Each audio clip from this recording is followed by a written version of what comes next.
Hello and welcome to today's University of St. Francis webinar, Degrees for Teachers, Lunch and Learn, how USF helps start and advance teaching careers. Thanks everybody for joining us today. My name is Dave and I'm going to be moderating the conversation today. Thanks again for joining us. So with that, let's talk about, well, what we're here to talk about. We're going to introduce you to three women at USF who are experts in our education programs. And so you get a chance to visit with them here in a bit.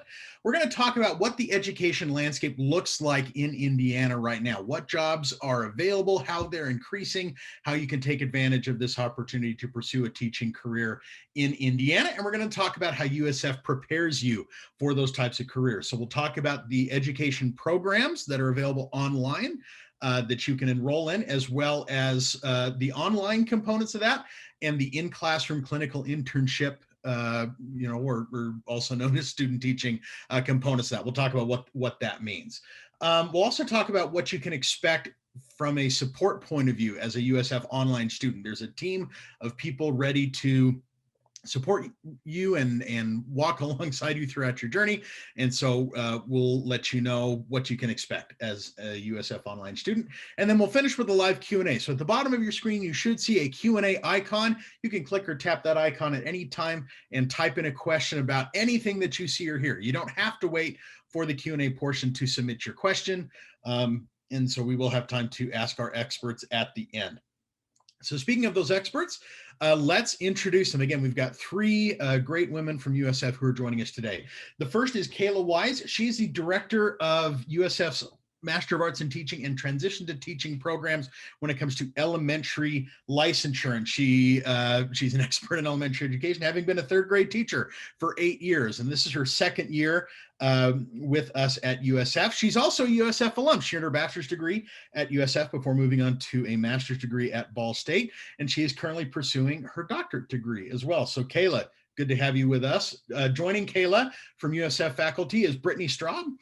She is the director of those same programs, Master of Arts in Teaching and Transition to Teaching, for secondary licensure. Brittany came to USF. This is her third year here. Formerly, she was a high school teacher. She is also a USF alum, got her bachelor's at USF, her master's at IPFW, so right there in the Fort Wayne area as well. And she too is pursuing her doctorate degree. So Brittany, glad to have you with us. And then the last panelist that we have today is Tyhanna Harrison. She is a success coach specific to the education degrees at the University of St. Francis. You'll learn what a success coach is in a little bit as part of that broader student support team. Tyhanna has about 15 total years of experience as a success coach, working closely with students to help them to accomplish their personal, professional, and academic goals. And so again, between these three women, we've got lots of lived professional experience, as well as Tyhanna's also pursuing her doctorate. So each of these ladies have their master's degree. They know what it's like to be an online student, to be a non-traditional student as well. And so they're going to bring that experience to bear, as well as their expertise in the fields of education. So Cayla, Brittany, Tyhanna, so happy to have you with us today. Thank you for your time and for sharing your expertise with us. So with that, I'm going to turn the time over to Cayla to start to talk to us about what the education jobs landscape looks like. So Cayla, take it away. Hi, some questions you might be asking yourself, and hopefully you're asking yourself if you're joining us today, is why teaching, why now? Teaching is a very service-oriented profession. If you are someone who really enjoys seeing that light bulb come on for a student, or maybe a child you've worked with in the past, then teaching is likely for you. Right now, Fort Wayne Community Schools, which is a local university, local K-12 school corporation close to the University of St. Francis, has 30,000 students currently. So if you're considering education, think about that impact that you could have on any one of those 30,000 students. And if that's something that's exciting to you, then education is likely a career path that you should explore. As of this week, there are actually 600 plus open positions right now in the state of Indiana. A lot of those are in high need areas, special education, science classrooms, and even math classrooms. Those are all high need areas. but really K-12 wide, there are positions that are currently available. The landscape for education continues to look favorable over the next coming years, and especially amidst COVID-19. That has really changed how things in education are looking. We have a lot of retirements that are occurring and a lot of other pandemic related reasons that teachers have left the career. And so there are more and more positions that have become readily available for you to step into. So once you've decided if yes, teaching is for me, I'm passionate about that, I want to see that light bulb go on. The next step is to think about why should I get a master's? So currently 88% of the districts within Indiana actually offer a pay increase for those who get master's degree. And so, that may be one reason that you consider making that step. And on average, we're looking at about $7,000+ more that you could be making in the future with a master's degree as a teacher. Okay, I'm going to talk to you a little bit about what we offer at St. Francis. So we offer programs for becoming a teacher, as well as programs to advance your career. And that's going to be the next slide. The first thing I'm going to focus on are the options for becoming a teacher. So you can think of 3 buckets that we have. We have our Master of Arts in Teaching, our Master of Science and Education, specifically special education, and our Transition to Teaching bucket. And each of those buckets has several options. So our Master of Arts in Teaching is going to be 12 to 24 months. And you can license in elementary or secondary for that. Our Master of Science and Education for special education is going to take 12 to 24 months. We have tracks across grade levels for P3, K6, 512, and P12.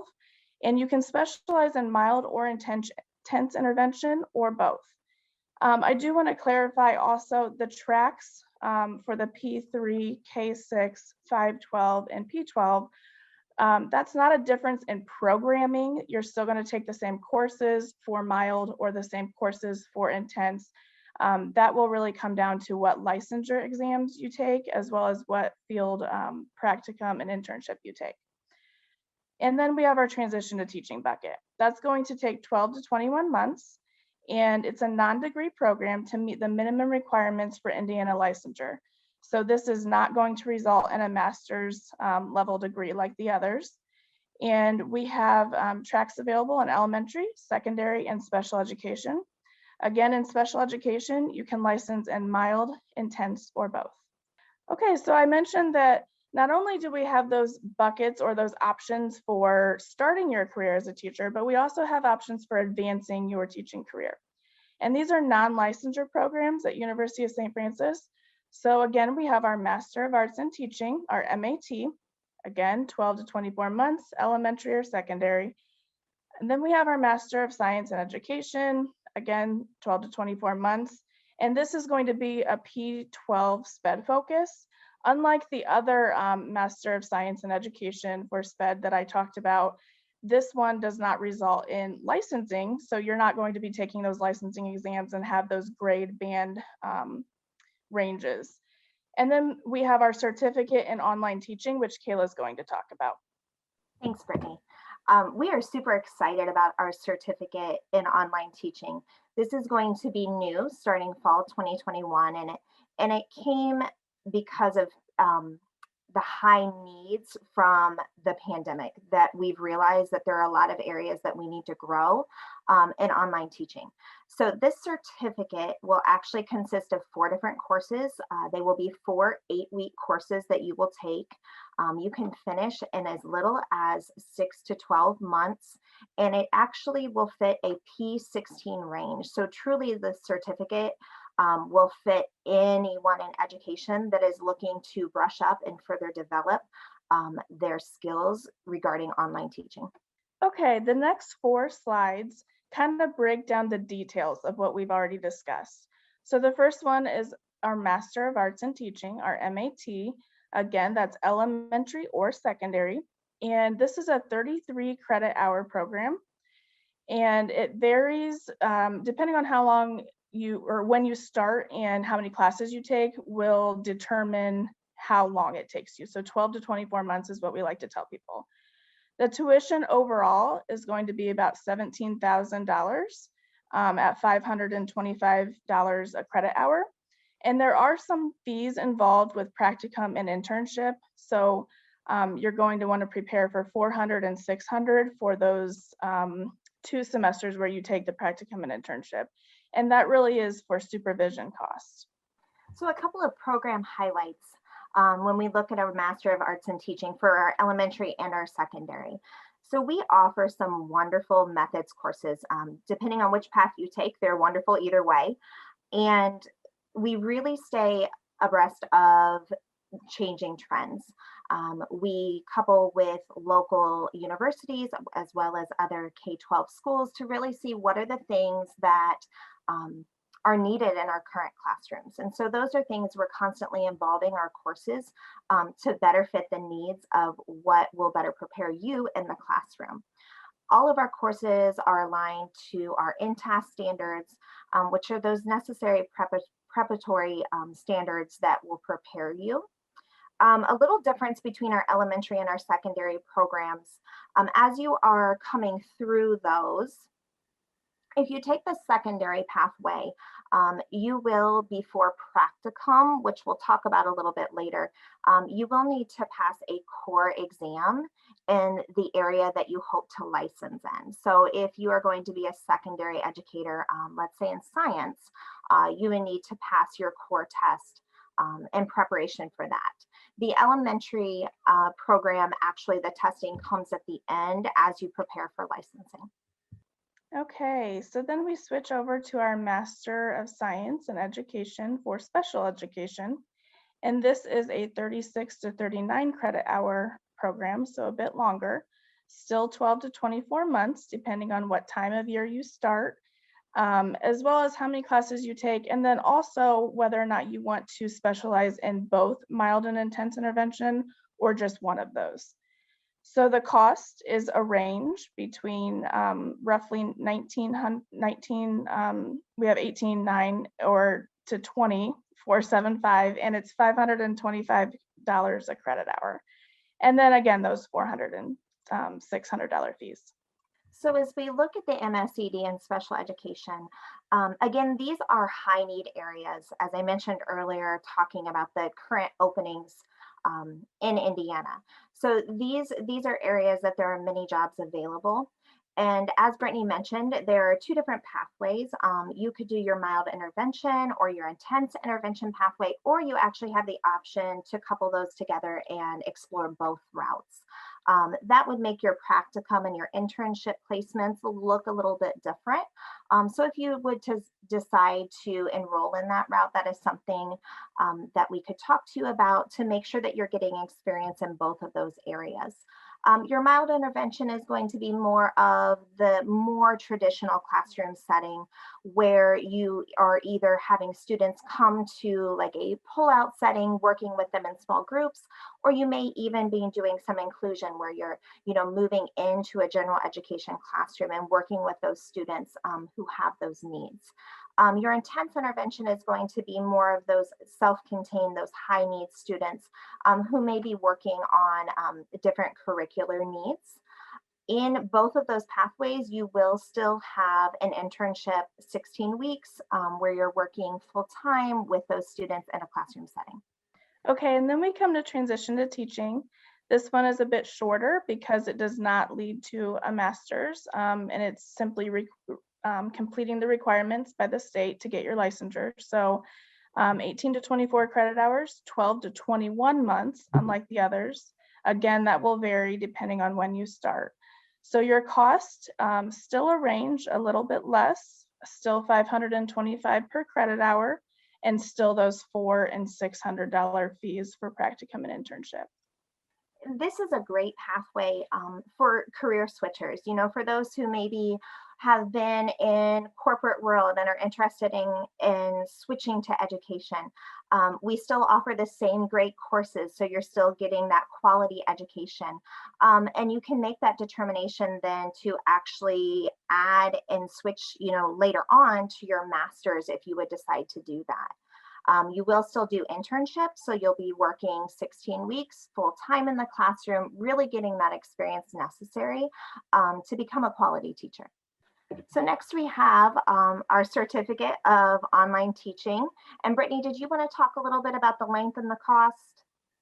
Just that this is a 12 credit hour program. It's going to take 6 to 12 months to complete and 6,300 to complete. So as I mentioned earlier, this is P16. So, we're talking preschool level clear up to higher education level, where you can really work on those online teaching skills. It does consist of 4 courses. You'll be doing some pedagogy learning, as well as working with diversity and inclusion and what that looks like in the online environment. And with this certificate, you actually will be given an opportunity to develop an online course as part of your capstone. And then you can take that back into your classroom or back into your district and actually utilize that. This certificate may also help you if you're a current educator and you're looking to get those continuing education renewal coursework credits. These courses could help you qualify for that. So our online courses at USF, we use a learning management system known as Canvas, and all of your courses will take place through that. Most of our courses are going to be 8-week courses. We do have a few that are 16 weeks. Our courses are set up by modules. So you will work through the content. You will likely have weekly assignments that are due. And in addition to the reading and coursework, a lot of our courses give you opportunities to do peer teaching with someone else who may be in your course. You may work through discussion boards or have live Zoom or Teams meetings to really meet with professors as well as your peers and digest the content that you're learning. St. Francis offers small class sizes, and so you're looking at on average about 17 peers that you'll be working with, and this really gives the opportunity for you and your instructor and you and your peers to work collaboratively and really digest that information and get a deep understanding, and also gives you that opportunity to ask questions and get those questions answered so that you really can do your best as you transfer into the classroom. Okay, I'm going to talk a little bit about practicum and clinical internship. Just to clarify also, clinical internship is the same thing as student teaching. So you might hear both terms for that. Also, clinical internship, so practicum is 120 hours in the field, arranged at your convenience with your cooperating teacher that you are placed with. Clinical internship, though, really is, like Cayla said earlier, 16 weeks of full-time work. So you are taking the responsibility of the teacher, your cooperating teacher, and really diving in and taking that classroom for that term. So that is a full-time commitment. And the first question here, how does this work with an online program? So all of your courses at University of St. Francis for any of these programs are going to be online. However, your practicum and your clinical internship is a placement in your area. We have a field placement director who works very closely with you to put you in an area that you're already familiar with in most cases, and you will be at a school in your licensure area. So for example, if you are elementary, you'll have that experience. If you're secondary, maybe your practicum is in an 8th grade classroom and your internship is at the high school level. So that's how that works in an online program. And then I kind of already addressed the second question here, how are students assigned to schools? You'll go through different progression points in the program where you are asked to submit a background check, a practicum application, a clinical internship application, and all along the way we kind of guide you through that process.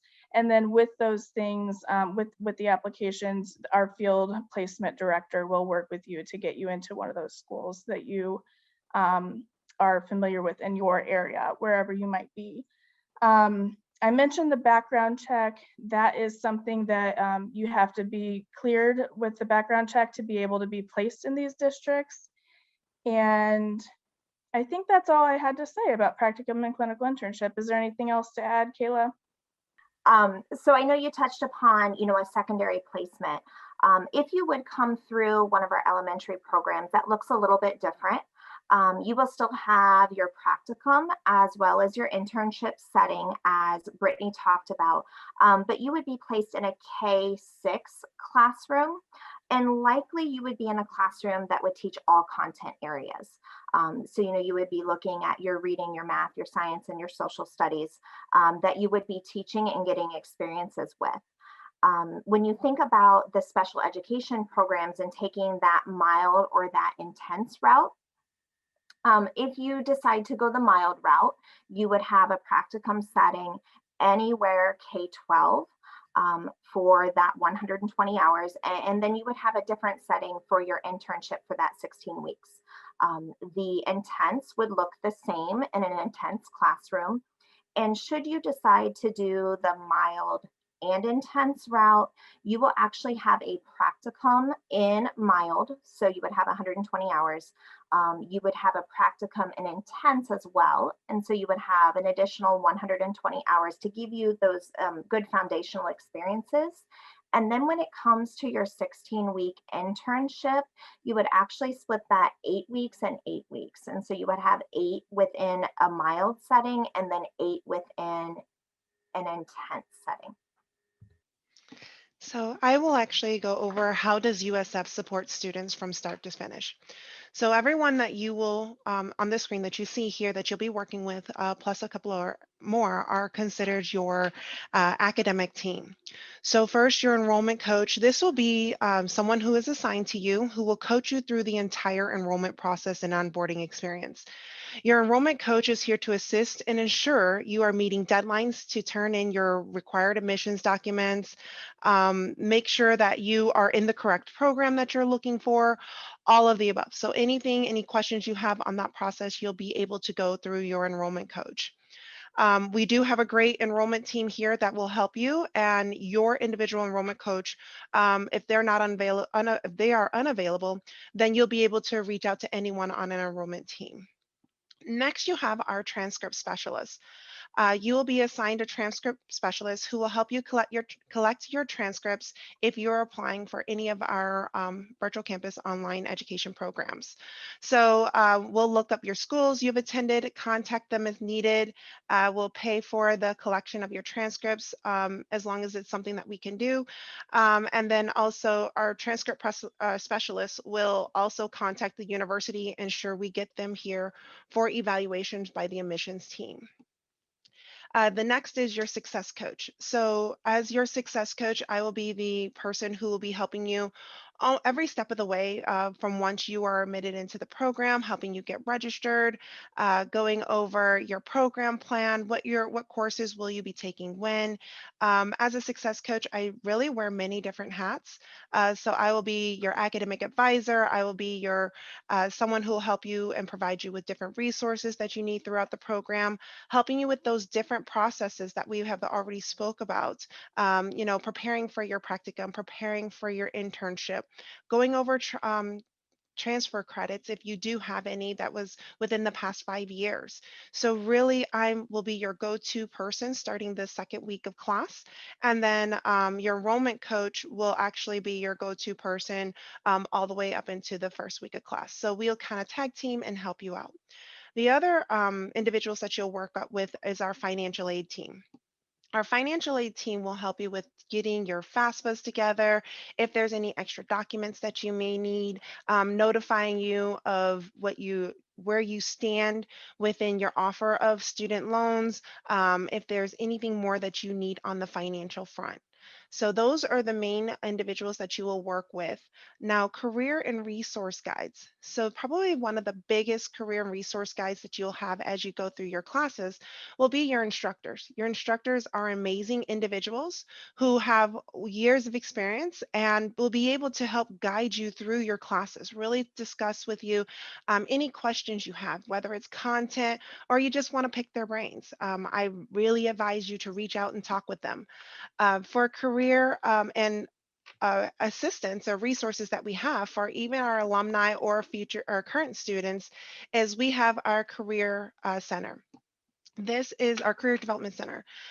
This will help you be ready for success in your chosen career, whether it's teaching in secondary, elementary, or special education. You'll be able to use our job search platform, which is called Handshake. You'll be able to go in there where employers actually contact the University of St. Francis and say, hey, we would like to advertise our open positions here to your students and alumni. So those are some of the different resources that we have for career and resource guides to help you. Another thing that we have is Smart Thinking.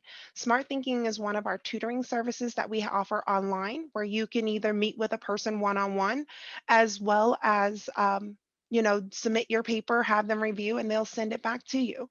So as your success coach, I'll be able to help you with that process if that's something else that you would like to use. Another thing is our student accessibility services. They support our online students with disabilities and other services that may be available due to your specific situation. So anything you need as a student, you can reach out to myself, your success coach, and I will point you in the right direction for what you may need. Excellent. Thanks for that, Tyhanna, and thanks to Cayla and Brittany as well for everything that you've shared so far. Before we get into our Q&A portion, just some quick reminders. These programs, again, that certificate in online teaching will begin in the fall, August 23rd. All these other programs have starts coming up on June 28th. And so you're thinking, that's still a little bit away. It's closer than you think, and it's going to come faster than you think. And so in addition to whatever questions that you have here at kind of a high level, we would love to dig in deeper and understand your specific situation and get you ready for the program that you're most interested in. And so we got a few different ways that you can do that. You can give us a call at 888-699-8082. You can also send us an email, info@online.sf.edu. We put those in the chat as well. We have been recording this webinar. We're going to post it on YouTube. And so once that link is available, we're going to send it out. And you can share it with anybody else who's interested in this as well. We're also going to put the application link into the chat. If you already know, hey, this is the program that I want and what I've heard here. Okay, yeah, I'm pumped. I'm ready to go. We've put that online application link, online.sf.edu/apply, and you can begin your application if you feel like you're ready for that. All right, so now let's move on to our Q&A portion. And so again, if you join us a little bit late, that's totally fine. The Q&A icon at the bottom of your screen is there. You can click that, type in your question, and we'll see it and answer it. We've already got a handful of questions already. And so we still have Cayla, Brittany, and Tyhanna with us to help with that. Cayla, I'm going to send this first question your way. Again, talking about kind of admissions requirements, how do I get into the program? I'm seeing a question about, do I have to take like a CASA exam or Praxis before being able to enter the program? How would you answer that? Yeah, it's a great question. Thank you.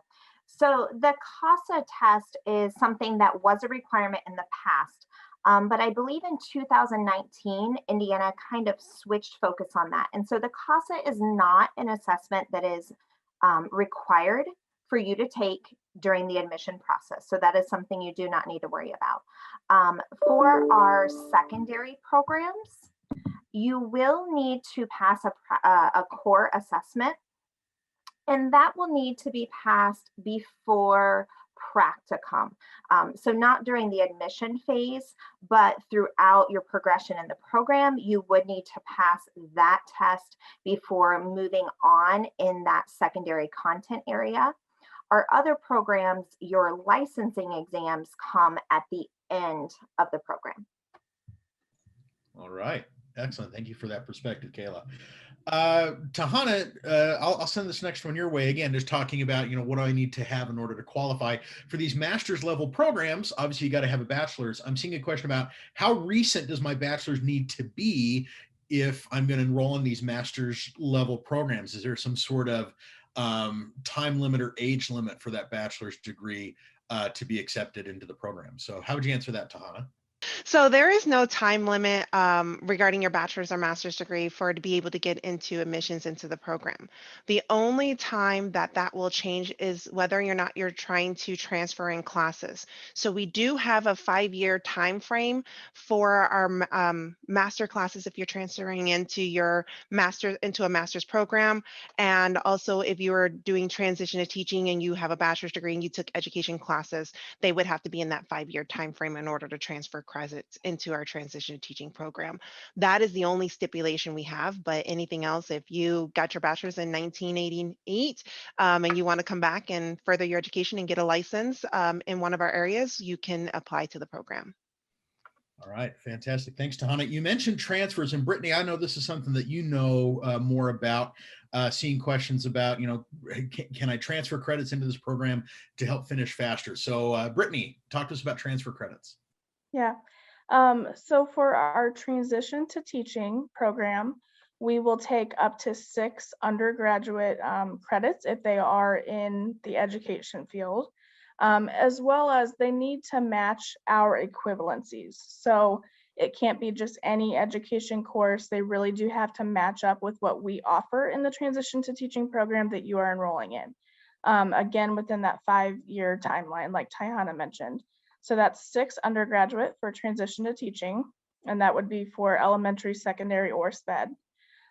For our MAT programs, so our elementary and our secondary, we take up to 9 graduate courses, not courses, credits. And again, they need to be equivalencies of what we offer. So, and they need to be at the graduate level. So within that 5-year timeline. And then for the MSED, the Master of Science in Education, we take 12 graduate credits. So a little bit more for that. Okay. That's great, Brittany. Thank you. And that enrollment coach and that transcript specialist that Tyhanna mentioned earlier can really be a big help in terms of gathering those transcripts, that information that then USF can use to be able to determine, all right, do these meet these equivalencies? Are these going to be able to transfer over and save you some time and money? So thank you for that, Brittany. Let's see, Cayla, I'm going to come back to you for this next question. This is more of, okay, I'm in the program now. I obviously these are busy people. They've got jobs, they've got families, and so I'm seeing one question that asks, how much time can I expect to spend outside of class time working on assignments? What would you say to someone with that question, Cayla? Yeah, great question. So our program is a fast-paced program. It is an online program. So as mentioned earlier, a lot of your classes are going to be 8-week courses. A few of them are 16 weeks. So credit hours, they are 3 credit hour courses.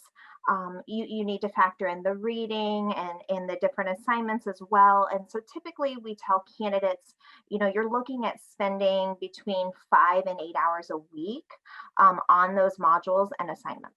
All right, that's great. Thank you for that, Cayla. So Tyhanna, I'm going to send this next one to you. So again, you talk about, okay, you've got this certain number of hours a week that I'm working on assignments plus my class time. What if I need help? What resources are available? You mentioned the tutoring and the smart thinking. Any more details about tutoring or other support resources that are available for students who may need some help along the way? So if a student really needs help, their number one resource should be their instructor. These are individuals who are subject matter experts in their own right in these classes. So that would be the first one. I would say reach out to them about the content, reach out to them with your questions, and be proactive with your outreach. That's the key thing. Like Cayla and Brittany both have said, these programs and these classes go by very fast in 8 weeks, and making sure that you're being proactive in that outreach. The second thing is if you're having more of a structural, like APA formatting and wanting to check your grammar because you keep getting docked on those points, that's where the smart thinking and the tutoring comes into, because that's what they're there for, is you can submit your assignments, work with an individual, and really hone in and fix those areas of opportunity that you have to improve your work. All right, that's great. Thanks, Tyhanna. So plenty of resources available. And then now I'm seeing a couple questions about that clinical internship, student teaching component. So Brittany, I'll send the first one to you. What's the impact of this clinical internship if, say, a school is still, teaching online because of COVID-19 or because of any other kind of circumstance that may arise? Obviously, hopefully we're getting close to the end of the pandemic, but talk about what adaptations might need to be made for schools that are being online. How might that impact that clinical internship piece? Mhm. Yeah, well, with every profession, we've learned to be flexible this last year and a half or so. And so you're still going to do your clinical internship and your practicum experience. It just looks a little bit different. And just like the teachers in the P12 setting right now are having to kind of switch gears, change their modality a bit, and reach their students through Zoom or Google Classroom or whatever it might be, you would be stepping into that role and teaching virtually. So your cooperating teacher would be your mentor in that, because we realize this is, a big step, a big transition for many people. And so your cooperating teacher, as well as your university supervisor who would be assigned to you, someone from the university, could help you kind of navigate that experience. All right, that's great, Brittany. Thank you. Cayla, this next question is for you. Obviously, you talked about, hey, we'll work with you to get a placement that is close to you. I'm seeing one question: is it possible that I could even student teach at my child's school? Is that a possibility? So you will work closely with the field director to figure out those field placements and find something that is, close to you. We have had this request in the past, and I believe we even have had candidates who are placed in the same school. Typically, we avoid the same grade level so that there aren't conflicts, and certainly we can work on getting you within the same district. It truly is case by case situation that you would work with your field director on. All right, that's great, Cayla. Thank you. We've got time for a couple more questions, and so if you haven't already, be sure to utilize that Q&A function so we make sure that we get everybody's questions answered. Tyhanna, I'm going to turn to you for a couple questions related to financial aid. Obviously, we mentioned tuition price and cost per credit as we went through the different programs. And so I'm seeing questions on, what financial aid options are available. Has financial aid been impacted by COVID-19?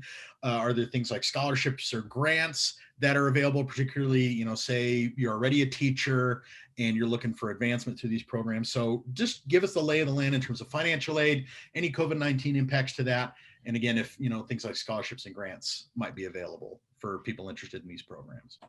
Yes, thank you, David. So financial aid has not been affected by COVID-19. All you would have to do is you'll work with your enrollment coach on this process of filling out the FAFSA, all the documents that needed for that. And, they'll work with you, and the financial aid team will let you know kind of where you stand with that. So there is no effect whatsoever with COVID-19. So in regards to the grants and scholarships, so USF does not have any grants or scholarships for our transition to teaching, well, actually any of our master level programs for virtual campus to be specific. But what I have done is I've put together a list of all scholarships and grants that students have notified me of that they have received, and I've shared those with other students. So that way they do have the opportunity to apply for outside scholarships and grants, some that are through the Department of Education, some that are just outside organizations that are offering grants to education students, things of that nature. So you could just ask actually one of the resources I help provide. So you can just ask me those questions if that's something that they're interested in. All right, fantastic. Thanks for that, Tyhanna. I think we got time for one more question. And Cayla, I'm going to ask you. Obviously, we've been super focused on, why teaching, and these are degrees that obviously help you start or advance your teaching career. I do see one question that says, can I do something with these degrees other than become a teacher? What would you say to that, Cayla? Absolutely. Obviously, we would love for you to become educators and, work with our young minds, but there are so many different capacities in which you can do that in. You know, you could take your degree and you could work in a community-based agency, even, you know, like the YMCA or Big Brothers Big Sisters. You know, those are places that you could take your training and apply that in a beneficial way.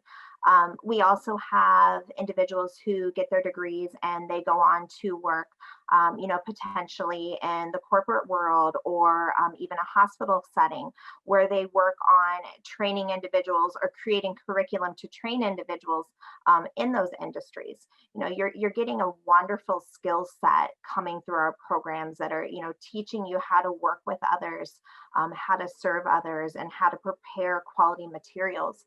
And so that really can be done in a wide range of settings. All righty, excellent. Thank you, Cayla. And thank you to Brittany and Tyhanna as well for all of your answers. I don't see any more questions, so I think we're just going to get things wrapped up. So a few quick reminders before we do. Again, classes are starting June 28th and August 23rd. Again, that August 23rd is when we'll begin to offer classes for that certificate in online teaching, but any of the other programs you can start either in June or August. And so again, we've put in the chat our phone number, 888-699-8082, as well as our email address, info@online.sf.edu, as well as our application link, online.sf.edu/apply. And so those are all sorts of ways that you can get in touch with us so we can talk about your specific situation, your specific questions, and help set you up for success at the University of St. Francis. And again, we're going to post this webinar on YouTube. And so you can share this out with anybody else who you know who'd be interested in becoming a teacher, advancing their teaching career with an online degree. So one last time, thank you to all of our panelists, and thank you for the privilege of your time, to all of you for attending today. Hope you have a great rest of your day and week, and please stay safe. Take care, everybody.